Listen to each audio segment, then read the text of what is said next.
ఈ 2-3 డేస్ నుంచి మీ pics viral అవుతున్నాయి. అంటే మీరు ఒక అమ్మాయితో దిగిన ఫోటో పెట్టి అంటే అందులో కూడా ఒక వ్యూహం ఉంది అన్నట్టుగా మీరు ట్విట్టర్లో ట్వీట్ చేయడం కూడా జరిగింది. అంటే ఎందుకు అలాగా ప్రతిసారి మీరు ఏదైనా ఒక అమ్మాయితో ఫోటో పెట్టిన వెంటనే వైరల్ అవుతున్నాయి, ఎందుకని మీ ఉద్దేశం ఏంటి? అది వైరల్ చేసి ఉన్నాడు కదా. వాళ్ళకి అమ్మాయిని చూడటం ఇష్టం ఉండాలి, నన్ను చూడటం ఇష్టం, మా ఇద్దరు నన్ను చూడటం ఇష్టం ఉండాలి. అది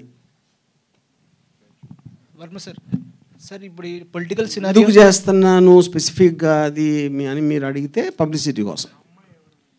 Varma sir real time political scenario గురించి చూపించారు మూవీలో, ఆ ట్రైలర్లో. సో దాంట్లో చాలా బ్రాడ్కాస్టింగ్ జరిగినాయి టీవీలో కూడా, పుష్కరాల సంఘటనలు అన్నీ జరిగినాయి. సో అవి చూపించినప్పుడు మీరు ఛాలెంజింగ్ ఎలిమెంట్ అనుకున్నారా, డార్క్ ఎలిమెంట్ అనుకున్నారా? ఏది డార్క్ ఎలిమెంటు? పుష్కరాల గురించి dark element. Anything which involves death is dark only, no. Yeah Varma sir, Pawan Kalyan గారి ఫ్యాన్స్ నుంచి ఏమైనా థ్రెట్నింగ్స్ ఏమైనా మీకు ఏమైనా వచ్చినాయా ఇప్పుడు దాకా? అందరూ థ్రెట్టింగ్ మోడ్లోనే ఉంటారు. ఇప్పుడు బేసిక్గా మీరు ఒక్కటే అర్థం చేసుకోండి, యూట్యూబ్లో థ్రెట్ ఇచ్చేవాడు ఏమీ చేయలేదు. అన్నీ అరిచే కుక్కలు మరవ అని ఉంటుంది కదా, సరే మురిగే కుక్కలు కరవ ఏంటిది, ఆ మురిగే కుక్కలు కరవ. ఈ సినిమా యూట్యూబ్ థ్రెట్స్ ఇచ్చేవాళ్ళు అందరూ దే మీన్ నథింగ్. అంటే సినిమా రిలీజ్ అయిన తర్వాత ఏమైనా వస్తాయి అనుకుంటున్నారు? వాయిస్ అంతా తేడా కొద్దిగా ఇలా ఉందిగా పవన్ కళ్యాణ్ గారిది, దాని గురించి ఏమైనా వస్తున్నాయని కూడా థ్రెట్ వచ్చినప్పుడు చూద్దాం. ఓకే అంటే వాయిస్ సరే ఎవరైనా ఏమైనా అనుకోవచ్చు, ఫైనల్గా వాళ్ళు అనుకునేది అనుకోండి. ఇప్పుడు లేదండి నేను కావాలని చెయ్యలేదు, అది పొరపాటు జరిగిపోయింది, మా అసిస్టెంట్ డైరెక్టర్ బోలానా అని చెప్పనా, లేకపోతే కావాలని చేశానని చెప్తా. ఏంటంటే ఫైనల్గా వాళ్ళు నమ్మేది వాళ్ళు నమ్ముతారు. అదే నియరెస్ట్ వాయిస్ నాకు ఇంతే,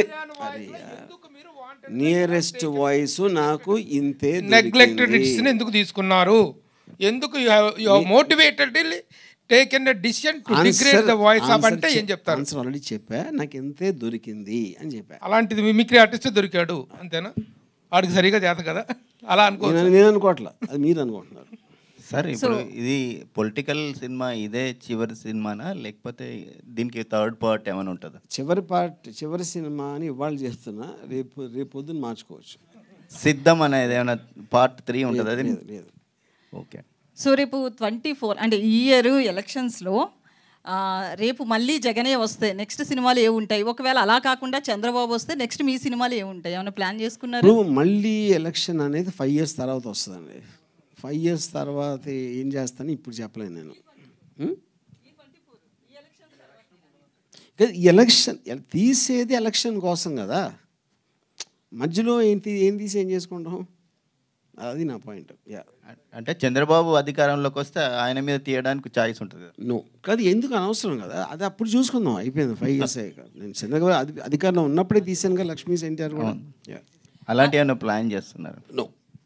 అన్నా చెల్లెల మధ్య ఉన్న యుద్ధాన్ని కూడా ఏమైనా సినిమా రూపంలో తీసే అవకాశం ఉందంటారా?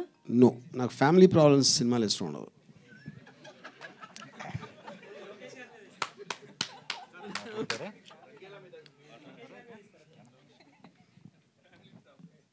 డాక్టర్ ప్రదీప్ సింతాకు మీరు చూపించారు కదా కొన్ని సీన్స్, అవి వాట్ వాజ్ ద రియాక్షన్? అసలు ఆయనకి ఎందుకు చూపించారు? ఏదో ఆయనకి అప్పుడప్పుడు ఫోన్లో మాట్లాడుతూ ఉంటాం, ఆ పరిచయంలో ఒకసారి ఆఫీస్కి వచ్చారు. రివ్యూ మొత్తం వేశారండి? రివ్యూ కాదు, జస్ట్ కొన్ని some scenes. Okay ready. Okay. No, మీరు ఊర్మిళని ఎతికిస్తే ఇంకొక ఊర్మిళని అప్పుడు ఆలోచిస్తారు. ఓకే.